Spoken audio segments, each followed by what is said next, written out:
cosmic significance of the heart. Qalb 1.1.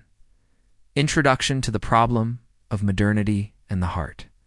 Begin by acknowledging the modern materialist paradigm. In this worldview, the heart is merely a biological organ, a muscle responsible for circulating blood. Present this as a limited, exoteric understanding.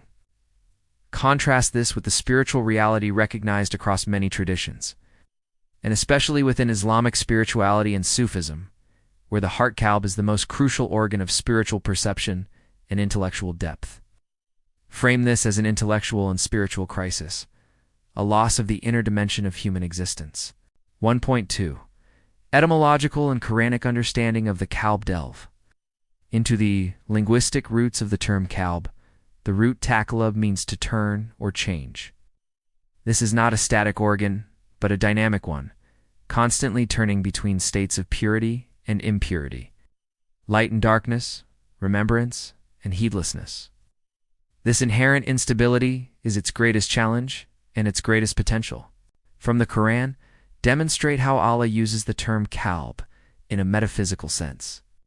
Use the Kanzul Iman translation to analyze verses such as, so that the hearts become sound, Shu'ara 26-89, so that hearts may become calm with the remembrance of Allah, ArRahman 13:28. Verses that speak of hearts that are sealed or veiled, as. This highlights the necessity of purification. 1.3. The qalb as the locus of divine presence. Introduce the pivotal concept that the qalb is the primary vessel for divine knowledge and presence. This is the heart of Sufi metaphysics. The physical world, despite its vastness, cannot contain Allah's essence. This is beautifully articulated in the Hadith Qudsi. Neither my heavens nor my earth can contain me, but the heart of my believing servant can contain me. This hadith is a foundational text. It indicates that the greatest spiritual space in the cosmos is not a physical place, but the purified, believing heart. The heart is the spiritual Kaaba, the center of our inner pilgrimage. 1.4.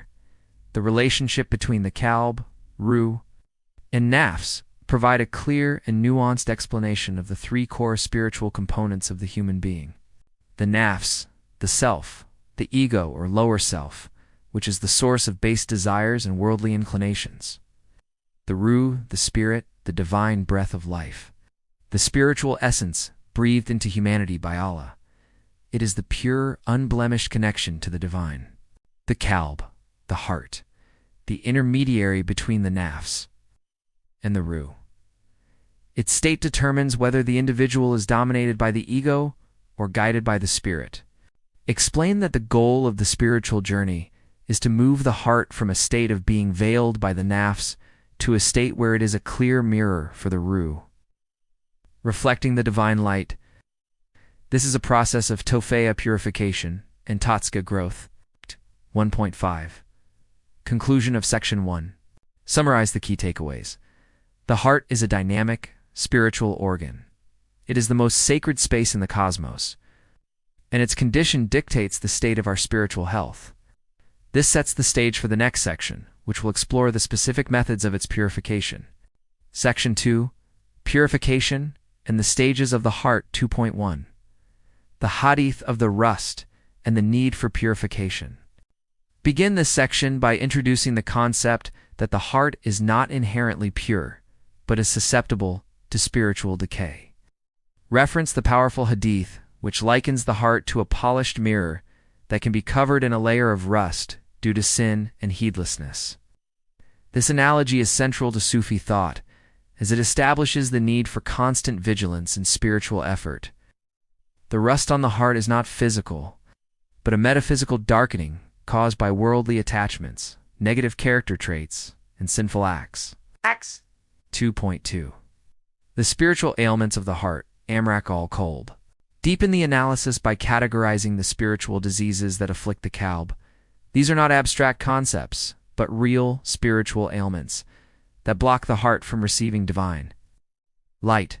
Discuss key examples. Kibr, arrogance, the belief that one is superior to others, which stems from a false sense of self. Sad, envy, the desire for the removal of a blessing from another, which indicates a spiritual insecurity and lack of contentment.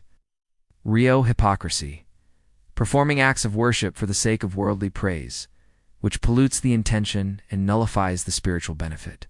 Ghafla, heedlessness, a state of spiritual forgetfulness of Allah, which is considered the root of all other diseases of the heart. 2.3. The medicine of the heart. Dhikr, fikr, and mughazaba present the spiritual remedies for these diseases. These are the practical tools of the Sufi path, and they are essential for polishing the heart's mirror. Dhikr, remembrance. Explain that dhikr is not just rote repetition, but a conscious, heartfelt remembrance of Allah's names and attributes. It is the primary means of removing the rust from the Qalb and filling it with divine light. Fikr, contemplation. Discuss the importance of profound contemplation on the signs of Allah, in both the macrocosm, the universe, and the microcosm, the self. This practice expands spiritual awareness and deepens one's ilm knowledge. Mughazaba, self-reckoning. Introduce this practice as a daily spiritual audit, where one reflects on their actions, intentions, and thoughts. This helps the individual take accountability for their spiritual state and work to correct their shortcomings. 2.4. The Quranic perspective from Kanzul Iman. Ground these concepts in the Quran, using the Kanzul Iman translation. Analyze verses that speak directly to the state of the heart, connecting them to the diseases and remedies discussed. For example, reference verses that mention hearts that have become sealed or hardened due to disbelief and sin, contrasting them with verses that describe the serene hearts of the believers. This connects the metaphysical discourse to the sacred text, reinforcing the authenticity of the teachings. 2.5. Conclusion of Section 2. Summarize the key message. The journey of the heart is one of constant purification. By identifying its ailments and consistently applying spiritual remedies, the seeker can move from a state of spiritual sickness to one of wellness. This sets the stage for the next section, which will explore what happens once the heart is prepared to receive a higher form of knowledge. Section 3. Metaphysical Unity and Gnosis Marifa. 3.1. The Hierarchy of Knowledge. From ilm to marifa. Start by distinguishing between different types of knowledge, a crucial step for a PhD-level discourse. Use a clear three-part hierarchy to explain this progression. Ilm ul-yaqin, certainty of knowledge, the theoretical understanding of a concept, gained through study and intellect. For instance, knowing that fire burns through reading a book, this is the foundation of all religious knowledge. Ainaliak, certainty of sight, the experiential, empirical confirmation of that knowledge. Seeing the fire with one's own eyes provides a deeper level of certainty. Kak olikin, certainty of direct experience, the ultimate level of knowledge, where one is fully immersed in the reality of the experience. Being touched by the fire provides a certainty that surpasses both reading about it and seeing it. This is the essence of marifa gnosis, the direct, intuitive knowing of Allah that is the ultimate goal of the Sufi path. 3.2. The doctrine of al-Wujūd, oneness of being. Carefully introduce the complex and often misunderstood metaphysical concept of al-Wujūd.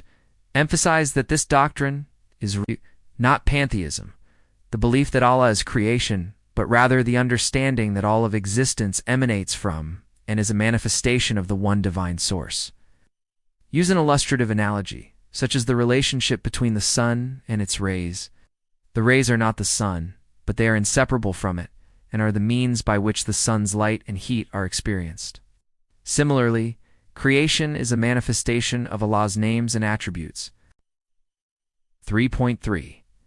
The heart as the point of unity. Explain how a purified heart, free from the veils of the ego nafs and the illusion of multiplicity, becomes the focal point where the seeker can perceive this al-Wujūd. When the heart's mirror is clean, it no longer reflects a fragmented world, but a unified reality, where all things are seen as interconnected and originating from a single source. This is the state where the distinction between the observer and the observed begins to dissolve, and the seeker finds the divine presence within and without. 3.4. The role of the Wali Allah. Provide a compelling case study of this concept through the lives of the great Wali Allah. May Allah be pleased with them. Their spiritual authority and profound insight came from their attainment of mifa. By perfecting their hearts, they became living examples of the divine unity, acting as conduits for Allah's mercy and guidance. Their stories are not mere historical accounts, but practical illustrations of the metaphysical truths you are discussing. 3.5. Conclusion of Section 3. Summarize by reinforcing that the journey of the heart is a progression from theoretical knowledge ilm to direct spiritual experience marifa. This profound shift in perception leads to the realization of the interconnectedness of all things in the divine unity, a truth that defines the highest state of human existence. Section 4. The Heart's Journey Through Divine Names, 4.1. The Divine Names Azamal as Keys to Reality. Introduce the concept that the Azamal, the beautiful names of Allah, are not just descriptive labels. From a metaphysical Sufi perspective, they're the very keys to unlocking the spiritual realities of both the cosmos and the human soul. Each name represents a divine attribute, and by reflecting upon and engaging with these names, the heart begins to take on their characteristics. This is a process of spiritual alchemy, where base spiritual metals are transmuted into gold. 4.2. The names of ArRahman and arraheem. Mercy as the foundation. Dedicate a significant portion of this section to the names you've highlighted. ArRahman and arraheem. These names are the foundation of all spiritual understanding and the very essence of Allah's relationship with creation. ArRahman explained this as the all-encompassing universal mercy that extends to all of creation, believers and non-believers alike. It is the very source of existence, the breath of life for everything. When the heart reflects this name, it develops boundless compassion for all beings. arraheem differentiate this from ArRahman by explaining that it is a specific, intense, and personal mercy reserved for the believers in this life and the next. This is the mercy that guides the sincere seeker and provides comfort and reward. When the heart reflects this name, it becomes a source of specific, targeted kindness and support for the community of believers. 4.3. The Heart and Divine Love Ishq. Discuss the concept of divine love ishq as the ultimate force that drives the universe and the ultimate goal of the Sufi path.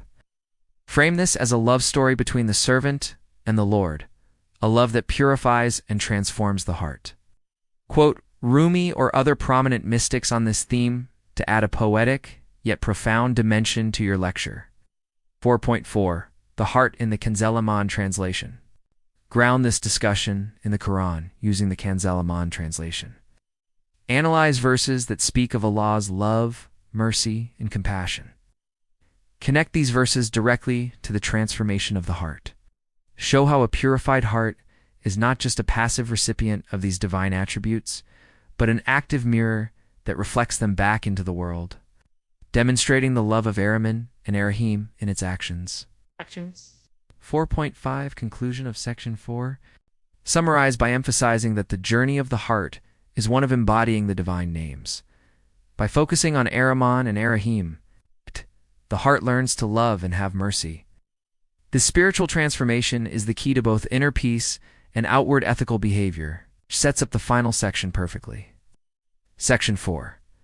The Heart's Journey Through Divine Names, 4.1. The Divine Names Azamal as Keys to Reality. Introduce the concept that the Azamal, the beautiful names of Allah, are not just descriptive labels. From a metaphysical Sufi perspective, they're the very keys to unlocking the spiritual realities of both the cosmos and the human soul. Each name represents a divine attribute, and by reflecting upon and engaging with these names, the heart begins to take on their characteristics. This is a process of spiritual alchemy, where base spiritual metals are transmuted into gold. 4.2. The names of ArRahman and arraheem. Mercy as the foundation. Dedicate a significant portion of this section to the names you've highlighted. ArRahman and arraheem. These names are the foundation of all spiritual understanding and the very essence of Allah's relationship with creation. ArRahman explained this as the all-encompassing universal mercy that extends to all of creation, believers and non-believers alike. It is the very source of existence, the breath of life for everything. When the heart reflects this name, it develops boundless compassion for all beings. ArRahim. Differentiate this from arraheem by explaining that it is a specific, intense, and personal mercy reserved for the believers in this life and the next. This is the mercy that guides the sincere seeker and provides comfort and reward. When the heart reflects this name, it becomes a source of specific, targeted kindness and support for the community of believers. 4.3. The Heart and Divine Love Ishq. Discuss the concept of divine love ishq as the ultimate force that drives the universe and the ultimate goal of the Sufi path.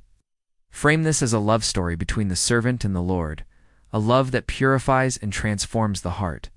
Quote Rumi or other prominent mystics on this theme to add a poetic yet profound dimension to your lecture. 4.4.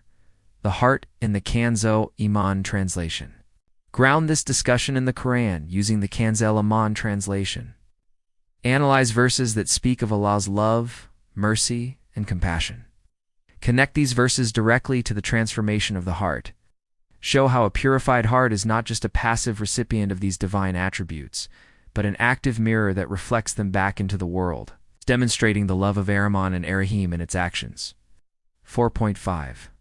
Conclusion of Section 4. Summarize by emphasizing that the journey of the heart is one of embodying the divine names. By focusing on arraheem and arraheem, the heart learns to love and have mercy. This spiritual transformation is the key to both inner peace and outward ethical behavior, which sets up the final section perfectly. Section 5. The Metaphysical Heart and Practice 5.1. The Integration of Sharia and Haqiqah. Start by addressing a common misconception, that the inner journey of Sufism is separate from or opposed to Islamic law Sharia. Argue that this is a false dichotomy. The inner reality Haqiqah and the outward law are two sides of the same coin. The Sharia provides the essential framework for a righteous life, establishing the necessary discipline for the purification of the heart. The Haqiqah gives the Sharia a living soul, transforming legalistic observance into a heartfelt expression of love for Allah. The two are inseparable, and a neglect of one leads to a deficiency in the other. 5.2. The Ethics of the Purified Heart explain how the entire metaphysical journey is not just for personal spiritual gain. Its ultimate purpose is to manifest in a beautiful and ethical character akhlaq, a heart that has been purified of its ailments and has begun to reflect the divine names will naturally produce good deeds. Discuss this transformation. A heart free of arrogance will be humble and compassionate. A heart filled with the light of arraheem will be a source of universal mercy. A heart that has attained Gnosis marifa will see the presence of Allah in all of creation, leading to a profound sense of justice and fairness. 5.3. A call to inner action and conclusion. Conclude. 2. The lecture with a powerful call to action that resonates with the PhD-volt nature of the content. Remind the audience that this knowledge is not just for intellectual consumption. It is a profound invitation to embark on a personal journey. Encourage them to move from theoretical LM to experiential Gnosis. Reiterate that the most important work a person can do is the work on their own heart. End with a powerful and inspiring summary. Add statement about the potential for every individual to become a living testament to the beautiful reality of Allah, arraheem and arraheem, and to embody the light of the Ruh in their daily lives.